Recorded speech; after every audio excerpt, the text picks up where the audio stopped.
ಯಾದಗಿರಿ ಜಿಲ್ಲೆಯ ಹುಣಸಗಿ ತಾಲೂಕಿನ ಬೊಮ್ಮನಗುಡ್ಡ ಗ್ರಾಮದ ಸರ್ಕಾರಿ ಮಾದರಿಯ ಪ್ರಾಥಮಿಕ ಶಾಲೆ ಮತ್ತು ಪ್ರೌಢಶಾಲೆ ವಾರ್ಷಿಕ ಸ್ನೇಹ ಸಮ್ಮೇಳನ ಹಾಗೂ 8ನೇ ತರಗತಿ ಮತ್ತು 10ನೇ ತರಗತಿ ವಿದ್ಯಾರ್ಥಿಗಳಿಗೆ ಕೊಡುವ ಸಮಾರಂಭ ಹಾಗೂ ಸಾಧಕರಿಗೆ ಸನ್ಮಾನ ಸಮಾರಂಭ ಜರುಗಿತು.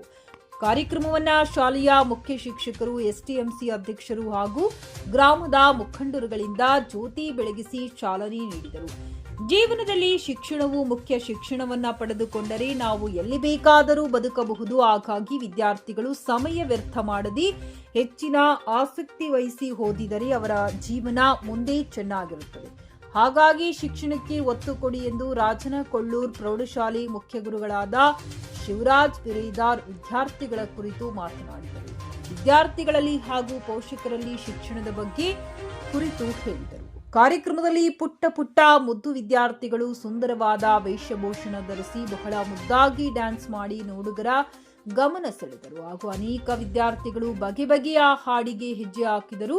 ಇದೇ ಸಂದರ್ಭದಲ್ಲಿ ಶಾಲೆಯ ಮುಖ್ಯ ಶಿಕ್ಷಕರಾದ ಶರಣಗೌಡ ಪಾಟೀಲ, ಅಕ್ಕಮಹಾದೇವಿ ದೇಶ್ಮುಖ್, ಗದ್ದೆಪ್ಪ ಕಟ್ಟಿಮಣಿ ಹಾಗೂ ಈ ಕಾರ್ಯಕ್ರಮವನ್ನು ಶಾಲೆಯ ಮುಖ್ಯ ಶಿಕ್ಷಕರಾದ ಶರಣಗೌಡ ಪಾಟೀಲ, ಸಿಆರ್ಪಿ ರಮೇಶ್ ಹೊನ್ನಳ್ಳಿ, ಶಿವರಾಜ್ ಬಿರೇದಾರ್, ಜುಲೇಖಾ ಬೇಗಂ ಮುದಗಲ್, ಪ್ರಾಥಮಿಕ ಶಾಲಾ ಮುಖ್ಯ ಶಿಕ್ಷಕಿ ಬಸನಗೌಡ ಪಾಟೀಲ್, ಗ್ರಾಮ ಪಂಚಾಯತ್ ಅಧ್ಯಕ್ಷರು ಚಂದ್ರಶೇಖರ್ ಕಂದ್ರಾಪುರ್, ಗ್ರಾಮದ ಮುಖಂಡರು, ಮುದ್ದು ವಿದ್ಯಾರ್ಥಿಗಳು, ಪೋಷಕರು ಉಪಸ್ಥಿತರಿದ್ದರು. ವರದಿ ಹುಲಿಗೇಶ್ ರಾಜವಾಳ.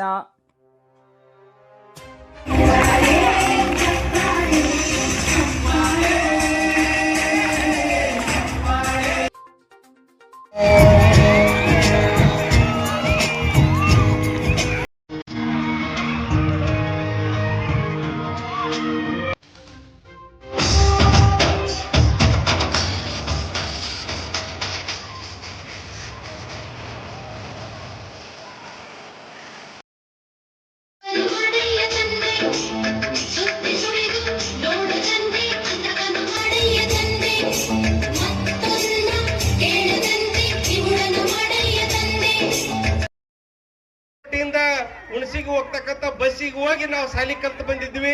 ಇವತ್ತ ಶಿಕ್ಷಣದಿಂದನೇ ನಾವು ಗುರುತಿಸ್ಕೊಂಡಿವಿ. ನಾವೇನು ಬಹಳಷ್ಟು ಶ್ರೀಮಂತ ಕುಟುಂಬದಿಂದ ಬಂದಿಲ್ಲ. ಅದಕ್ಕೋಸ್ಕರ ಇಲ್ಲಿ ಕಲ್ತಿರ್ತಕ್ಕಂಥ ವಿದ್ಯಾರ್ಥಿಗಳು ನೀವೇನಿದ್ರಲ್ಲ, ನಿಮ್ಮಲ್ಲಿ ಬಡತನ ಇರ್ತದ, ನಿಮ್ಮಲ್ಲಿ ಸಮಸ್ಯೆ ಇರ್ತದ, ಅವಕ್ಕೆ ಯಾವಕ್ಕೂ ಕೂಡ ಅಂಜಬಾರ್ದು. ನೀವು ಧೈರ್ಯವೇ ಸರ್ವತ್ರ ಸಾಧನ.